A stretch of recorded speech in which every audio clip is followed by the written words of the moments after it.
요한복음 8장입니다. 요한복음 8장 44절. 요한복음 8장 44절 함께 읽겠습니다. 시작. 너희는 너의 아비 마귀에게서 났으니 너희 아비의 욕심을 너희도 행하고자 하느니라.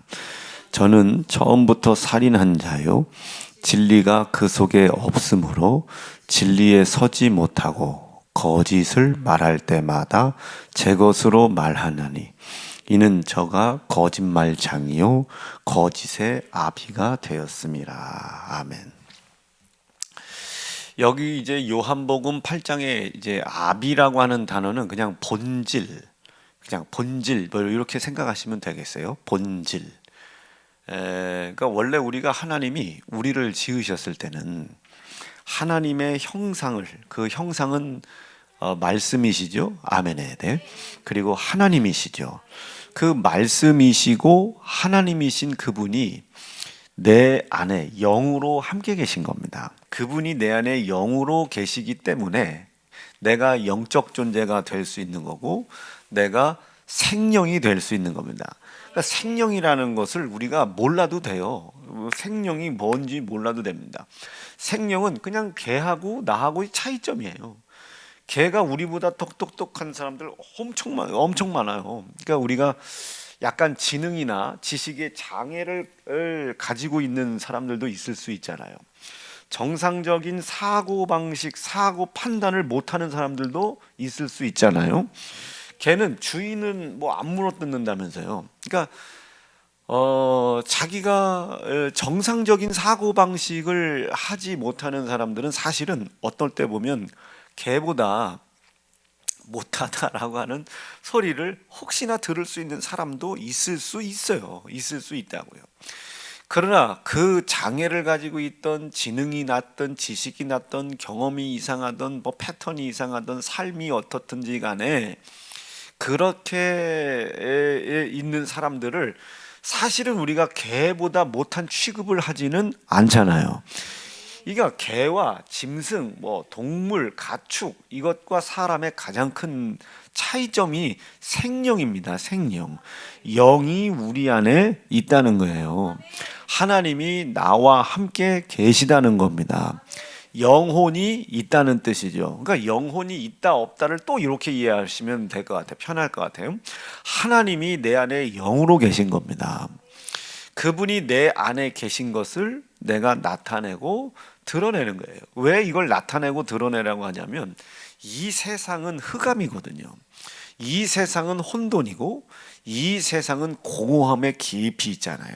혼돈하고 공허하고 흑암의 깊음 위에 있지요. 이곳을 이길 수 있는 유일한 방법은 빛, 진리, 생명이 내 안에 있어야 돼요. 그리고 이런 곳에 하나님이 우리를 만드신 이유는 우리가 입고 먹고 마시는 것을, 우리의 입는 것, 먹는 것, 마시는 것을 위하여 그것을 말씀하신 것이 아니고 내 안에 하나님이 계신 것을 나타내고자 하나님은 우리를 만드신 겁니다. 왜 지으셨나는 성경에 기록되어 있지 않아요. 그러나 그 성경을 보고 우리가 판단 내지는 깨달을 수 있는 것은 분명한 건 이겁니다. 우리를 흑암이, 혼돈이, 공허가 이기지 못하는구나. 이것을 창세기에서 뭐라고 표현해요? 흑암과 혼돈과 공허가 있으나 그 위에 뭐가 운행하시더라? 그렇지, 하나님의 신이 그 위에 운행하시더라. 그분이 내 안에 계신 겁니다. 그러면 이걸 놓고 이것저것 맞춰보면 우리가 혼돈한데 왜 만들어놨냐, 공허한데 우리를 왜 만들어놨냐, 흑암에 왜 만들어놨냐 말할 수 없죠. 적어도 그것들은 내 대적자가 되질 못해요. 내 안에 누가 계시기 때문에, 하나님이 계시기 때문에, 영으로 계시기 때문에, 하나님의 신이 나를 통해 운행하시기 때문에 그 흑암이, 혼돈이, 공허가 전혀 나에게 영향을 끼치지 못한단 말이에요. 이런 겁니다. 혼돈과 흑암과 공허가 적어도 나를 이기지 못해. 왜? 하나님의 신이 나와 함께 운행하시니까, 나를 통해 운행하시니까. 그러면 왜 선악과를 만들어 놨냐? 왜 마귀를 뭐 함께 놨더냐? 이런 궁금증과 의문점은 우리가 가져서는 안 되는 거예요. 있어 봐야 의미가 없어요. 왜? 혼돈에 묶여 있는 녀석이거든요. 공허함에 묶여 있는 녀석이거든요. 흑암의 깊음 위에 묶여 있고 갇혀 있는 녀석이거든요. 그런데 내 안에는 영으로 누가 길이시고 혼돈을 다스리는 길, 공허를 다스리는 생명, 진리, 흑암을 다스리고 전혀 흑암이 이길 수 없는 빛이 내 안에 영으로 계신 거예요. 하나님으로 계신 겁니다. 영으로 계신 거잖아요. 그러면 지금 내 안에 빛이 있는데 어둠인들 두렵겠으며, 내 안에 생명이 있는데 혼돈이 두렵겠으며, 내 안에 생명이 있는데 공허가 두렵겠고, 내 안에 길이 있고 진리가 있는데 혼돈이 두려울 리가 있겠냐? 길은 없으나 괜찮잖아요. 내가 길을 만들면 되는 거지. 사방이, 혼돈이 나를 가로막, 공허가 나를 가로막고 있으나 괜찮잖아요. 내 안에 있는 생명으로 생명을 만들어가면 되는 거지. 흑암의 깊음 위에서 괜찮잖아요. 내 안에 빛이 있으니까 내가 갈 만큼만 비추면 되는 거예요. 이게 어디에 기록되어 있습니까? 창세기, 출애굽기에 오늘 일용할 양식 외에 다른 거 갖지 말라는 거예요. 내일 건 내가 줄게. 오늘 필요한 만큼 가라는 거예요. 구름 기둥이 오늘 필요한 만큼만 가라는 거예요. 지금 너 이 광야길 가본 적이 있어? 400년 만에 여기 처음 나온 게 광야인데, 그러니까 어디에 길이 있는지를 원래 알아요, 몰라요? 몰라요. 근데 왜 아는 것처럼 행동하냐고요. 이걸 좌절이라고 그래요. 모르잖아요, 그죠? 근데 왜 아는 것처럼 행동해요? 이걸 좌절이라고 그래요. 이 좌절이 내 육신의 정욕을 지배하고 나면 이제 하나님을 원망하기 시작합니다. 다시요. 살 길을 모르니까 좌절을 하죠. 자, 그런데 원래 살 길을 알아요? 그러나 우리 속엔 길이 있잖아요. 이 혼돈이 와도 상관이 없어요. 길이 있으니까, 진리가 있으니까. 그 길이 나를 인도하시는 만큼 가면 되는 거예요. 이 목사 어떡하려고 그래? 그러다가 죽어. 아니라니까, 내 속에 생명이 계시다니까요. 죽어도 난 산다니까요. 살아서 그걸 믿으면 영원히 산다니까요. 그 생명이 내 안에 있으니 그 생명이 인도하시는 만큼 살면 되는 거예요. 인도하시는 만큼 가면 되는 거예요. 구름 기둥이 인도하신 만큼 가면 되는 겁니다. 공허하죠. 생명이 없으니까. 혼돈하죠. 빛이 없으니까. 길이 없으니까. 자, 우리 삶 속에 먹을 거, 입을 거, 마실 거, 아이고 없어도 돼요. 우리는 원래 그걸 가지고 태어난 사람들이 아닙니다. 근데 그게 없음으로 인하여 고난과 고통을 받는 사람이 누구예요? 있는 것이 즐거움인 사람이죠. 있는 것이 하나님은 우리를 인도하신다니까요. 하루 이상, 오늘 해가 지고 낮이 될 때까지 이상의 음식을 가지고 있지 마라. 하루 것만, 내일 것은 내가 내일 또 역사해 줄게. 이게 우리가 길이에요. 죄송합니다. 우리 안에 길 되신 분이 계시다고요. 그럼 이 분이 내 안에 계신 것을 나타낼 수 있는 가장 최고의 방법은 뭐겠어요? 내 육체의 생각과 정욕은 길이 아니잖아요. 이 육체의 정욕과 생각이 미혹당할 수 있는 상황, 이 속에서 나타날 수밖에 없는 길, 이 상황이 생겨야 되겠죠. 어떤 때 길이 생겨? 길이 없는 데 가면 길이 나타나는 거지. 느낌 많아? 다시. 길이 없어요. 어디로 가는지 몰라. 상관없어요. 그 상황에 내 안에 길 되신 예수가 나타나면 그것이 길이 되는 겁니다. 아니, 홍해에 길이 있을 거라고 상상이나 했겠습니까? 근데 괜찮아. 그분이 인도하신 대로 가니 홍해가 길이 되는 거예요. 누구에게? 그분의 인도함을 믿고 가는 사람들에게만 길이 되는 거예요. 그 길이 아니라고 생각하는 사람들은 심판을 받습니다. 우리가 유일하게 살 길은 길이요 진리 되시고 생명 되신 말씀이요 하나님이시다. 이분이 내 안에 창조로, 이제는 그 창조에서 우리가 떠났으니까 그분이 내 안에서 우리의 메시아로, 구세주로, 나의 왕으로 계시다는 것을 나타날 때에 혼돈과 흑암과 공허는 나를 가로막지 못하고 길을 내어 줘야 되는 겁니다. 내 안에 말씀이시고 하나님이시고 그 하나님이신 말씀이 내 안에 영으로 계시단 말이에요. 영으로 계신 이 하나님은 창조잖아요. 근데 이 창조주를 우리가 나타낼 수 있는 길은 이미 끝났습니다. 선과 악을 알게 하는 나무의 실과를 먹지 말라는 말씀에 불순종된 모습으로 우리가 창조주를 떠났거든요. 함께 할 방법이 없었거든요. 함께 할 수 없는 우리에게 하나님이 은혜를 베풀어 당신이 사랑이심을 확증한 사건이 있습니다. 다시 하나님의 창조의 생명으로 올 수 있는 길을 열어주신 거예요. 이 창조의 생명은 이 세상에서 이루어지지 않아요.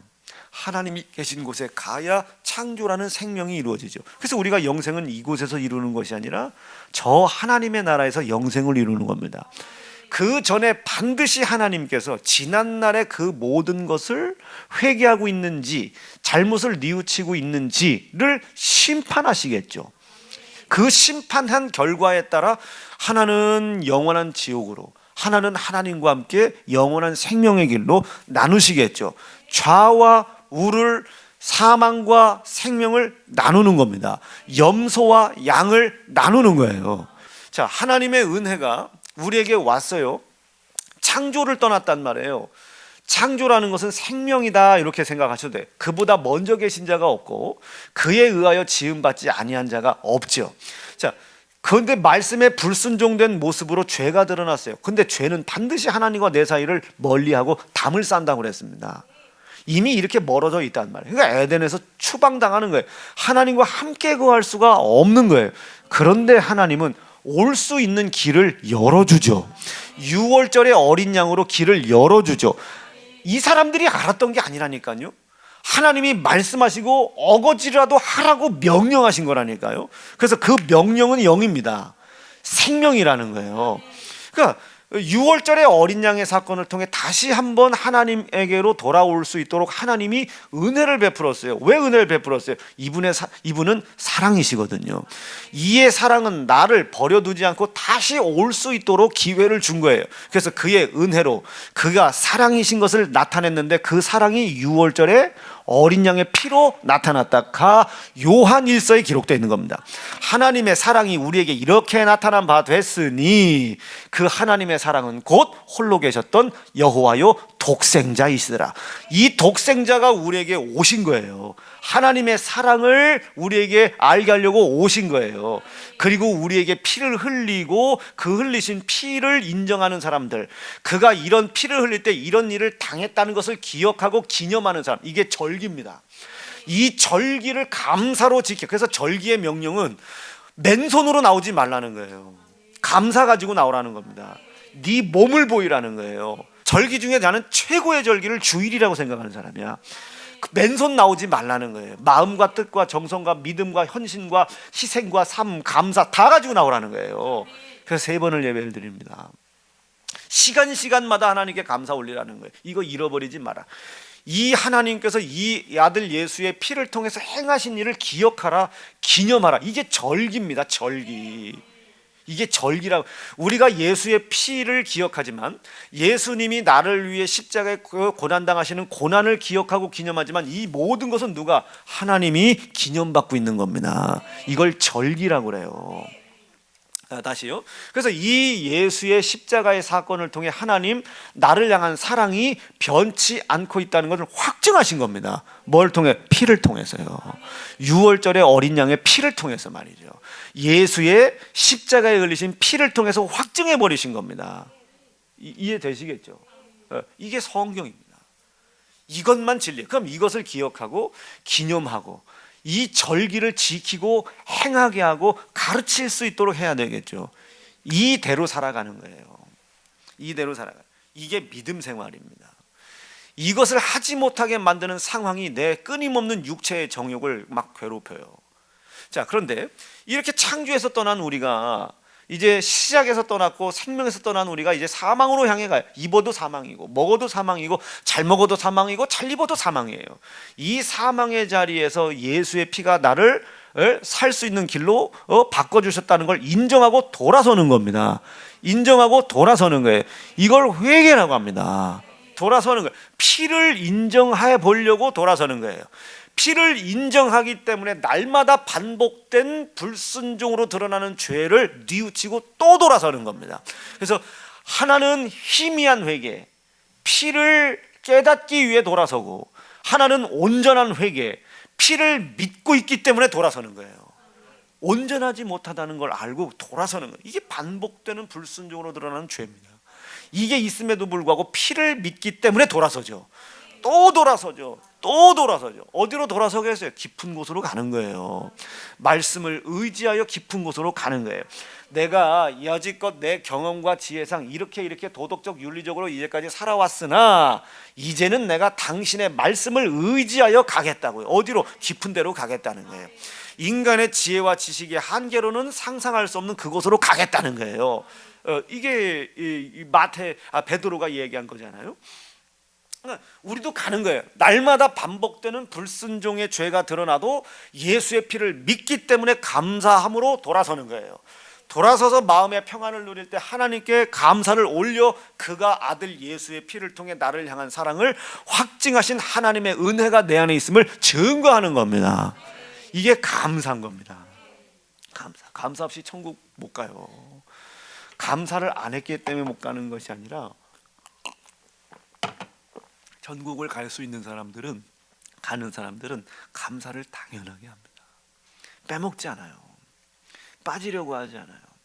상황에 지지 않아요. 싸우려고 합니다. 이게 감사예요. 자, 그래서 이제 이 사실을 믿고 돌아서는 사람들, 여러분, 내가 그 사실을 믿고 돌아섰다고 하여 창조의 하나님, 생명의 하나님, 시작의 하나님에서 떨어진 것이 다시 뭐 영원히 삽니까? 그렇지 않죠. 창세기에 뭐라고 기록되어 있어요? 네가 선악과를 따먹은 죄, 사망을 가지고 생명의 실과를 먹고 영원히 살까 두렵더라 이게요. 우리가 아무리 돌아섰어도 우리 속에 창조의 생명의 하나님이 또 그렇게 막 나타나고 드러나는 거 아닙니다. 만약에 창조가 드러났으면 어떻게 되겠어요? 이 세상에서 영원히 살겠죠. 이 세상에서 잘 입고 잘 먹고 잘 사고 평안하고 번영하는 것이 하나님의 은혜를 입고 사는 것인 줄 알아요. 그렇지 않죠. 하나님의 은혜를 받고 사는 사람은 이 세상에서 반드시 핍박을 받습니다. 핍박을 받죠. 근데 사람들은 돈이 있는 것을 은혜라고 생각하죠. 무엇이 잘 풀려가는 것을 은혜라고 생각하죠. 빚을 이만큼 졌는데 그 빚을 차곡차곡 갚아가는 것이 은혜인 줄 알죠. 그 사람들이 전부 다 하나님의 은혜가 내 육신을 번영시키고 충만하게 하고 정복하게 여기에 빠져 있어서 그래요. 근데 희한하죠. 그 사람들은 돈 생기면 고난이 없어져요. 희한하죠. 그 사람들은 몸 나았으면 고난이 없어요. 희한하죠.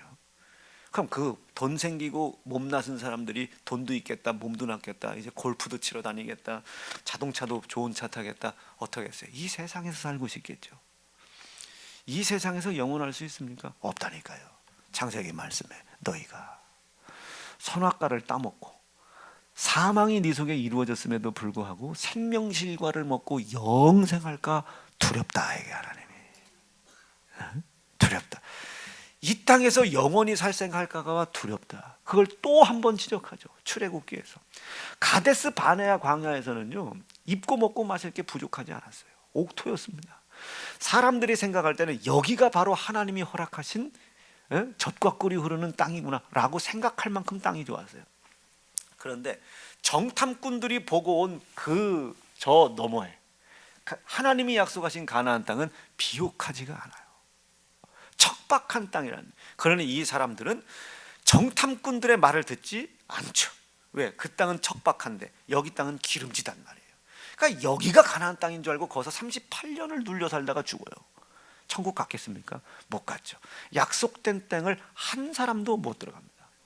근데 딱 두 사람. 아니다. 눈에 보이는 육신의 정욕을, 그 상황이 자꾸 미혹으로 유혹으로 나에게 욕심과 탐심을 내게 하지만 여기 아니다. 넘어가자. 넘어가자는 거예요. 빨리 하나님이 약속하신 땅으로 가자. 깊고 넓은 데로 말씀에 의지하여 가자는 거예요. 거기 머무를 수밖에 없단 말이에요. 가데스 바네아 광야를 여러분 우리는 헤븐이라고 이야기하지 않습니다. 파라다이스라고 하죠. 그 사람들의 이상과 상상 속에 있는 곳이에요. 그게 파라다이스입니다. 파라다이스. 근데 우리는 파라다이스를 꿈꾸는 게 아니에요. 이 세상에서 뭘 꿈꿉니까? 하나님이 계셔야 되는 거예요. 그러니까 억지로 이제 이 사람들이 어떻게 하나님을 끄집어 내리는 거예요. 하나님은 어디나 계시다. 우리 집에도 계시고 사업장도 계시고. 아니지, 하나님의 섭리가 어디에나 있는 거지. 하나님의 뜻은 어디에 있어요? 헤븐에 있다고요. 저기로 올라오라. 그래서 우리 예수 믿으면 위보라고. 여기 돈 문제 보지 말고 위보라고. 돈에 문제가 있어도 이 위를 바라보고 하는 이 믿음의 의지를 이 고난과 고통에 빼앗기지 말라고. 그게 믿음인 겁니다. 이상을 쫓아가지 말고. 여러분 100평 아파트 좋잖아요. 100평 아파트 주면 겨울에 여러분 100평 온도 보일러 다 꺼놓고 전기장판 가고 둘이 부인이랑 끌어안고 살아야 돼요. 야, 나도 화장실 4개인 집에서 한번 살고 있어. 진짜로? 지금 자기네 집 화장실 하나 있는 것도 청소를 못하면서 4개에서 찌린내가 나기 시작하면 가능하겠습니까 그거? 이건 이상 속에 있는 거예요. 그거는 그건 파라다이스입니다. 그건 없어지죠. 그 사막의 그 신기루처럼 없어져요. 잡은 것 같으면 없어지고 사라지는 거예요. 만족이 없죠. 마찬가지. 무슨 얘기를 하고 싶어서 제가 이렇게까지 세게 강조를 하느냐. 육신의 정욕은 그렇게 자꾸 우리가 이 상황 앞에 미혹을 당해요. 유혹을 당한단 말이에요. 마치 그 문제가 해결되면 뭐가 되는 거죠. 그렇지 않아요. 우리는 우리 안에 이제 창조를 나타내야 되는데, 생명을 나타내야 되는데 그 창조주 하나님에서 우리가 떠났어요. 에덴에서 추방됐단 말이에요. 그런데 이분이 사랑이신지라 우리에게 은혜를 베풀었어요. 돌아올 수 있도록. 우리가 돌아섰다고 생명이 우리 안에 있는 게 아닙니다. 이제 생명이 우리 안에 있음을 나타내야 돼요. 그 기회를 주신 자가 내 안에 계신 하나님이다. 다 여기가 중요한 거예요. 생명을 다시 나타낼 수 있도록, 내 안에 생명이 계심을 나타낼 수 있도록 그 하나님이 나를 사망할 수밖에 없는, 이미 형벌을 받게끔 결정되어 있는 나를 그 결정에서 건져주셨다 이거지. 구원해 주셨다 이거지. 건져주신 구원자, 구원해 주신 메시아, 그분이 나의 왕이라 이거지. 그분의 말씀 앞에 내가 무릎을 꿇는 것은 옳고 그르냐, 무엇이 됐냐 안 됐냐가 아니라 나를 건져주심을 믿기 때문에 무릎을 꿇는 거죠. 이것을 제사라고 해요, 예배라고 해요. 이걸 예배라고 하는 거예요. 그래서 마지막이 되면 될수록 이 예배를 모이지 못하게 하는 것들이 득세할 것이다. 싸우라는 거예요. 예배를 드리지 못하게 하는 것들과 싸우라는 겁니다. 피 흘리기까지 싸우라는 거예요. 말씀 한번 정리해 볼게요. 눈앞에 보이는 이상과 환상, 상황과 환경에 속지 말라 이거지. 그거 다 거짓말입니다. 길은 우리 눈에 안 보일 뿐이지 내 안에 계시단 말이에요. 말씀에 의지하여 나가는 거예요. 성공이 내 눈에 안 보이는 것뿐이고 내 눈에 보이는 것은 헛된 성공뿐이에요. 삼성, 현대, LG, 누가 코인에서 돈 벌었다더라, 주식해서 돈 벌었다더라, 뭐 했더라. 편의점 알바해서 돈 번 사람도 있어요. 건설 노동자로 해가지고 건설사 차린 사람도 있습니다. 그거 안 보이잖아요. 그죠? 그런 건 안 보여요. 현대 자동차만 보여. 그냥 주식만 보여. 코인만 보여. 네.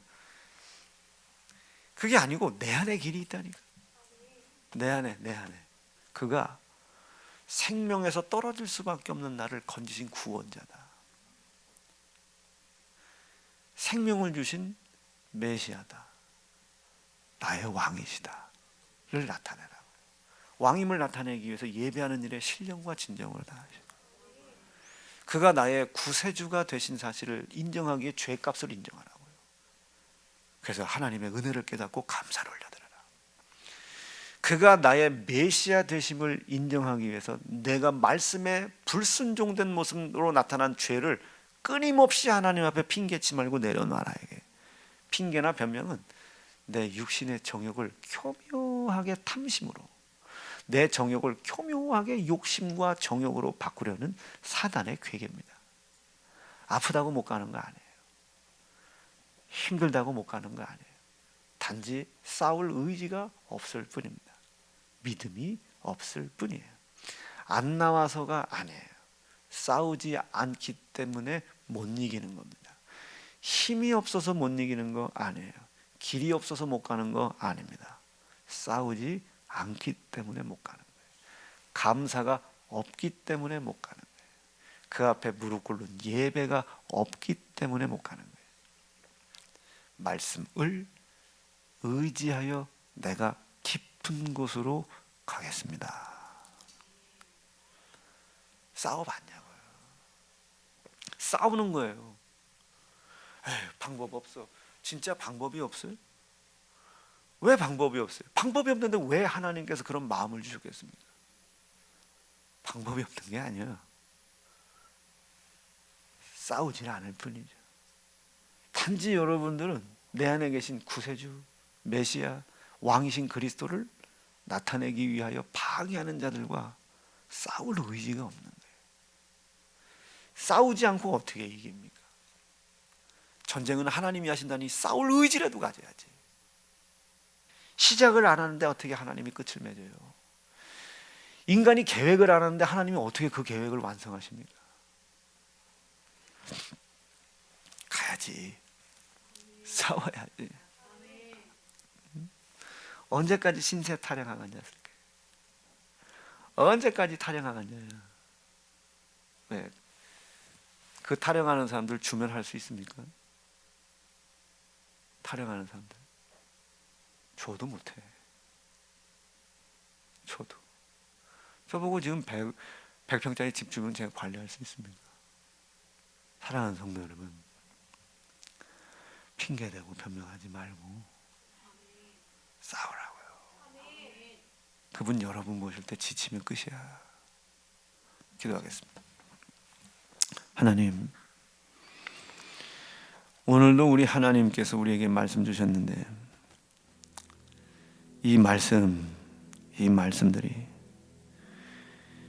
오늘 창세기부터 요한계시록까지 쭉 말씀하신 이 말씀이 내게서 반드시 알고 깨달아지고 체험되어질 수 있도록 인도해 주시옵소서. 오늘 굉장히 넓은 말씀이었습니다. 우리가 한 30-40분 동안 말씀을 들었지만 이 말씀을 들어보고 또 들어보고 또 들어보고 우리 하나님 우리에게 무슨 뜻을 말씀하시는지를, 그리고 이 성경이 어떻게 기록되어 있는지를 잘 보고 깨달을 수 있도록 인도해 주시옵소서. 그리하여 내 안에 계신 진리가 나를 자유하게 할 수 있도록 인도해 주시옵소서. 예수님 이름으로 기도하옵나이다. 아멘. 은혜 주신 우리 하나님께 영광의 박수를 드리겠습니다. 할렐루야.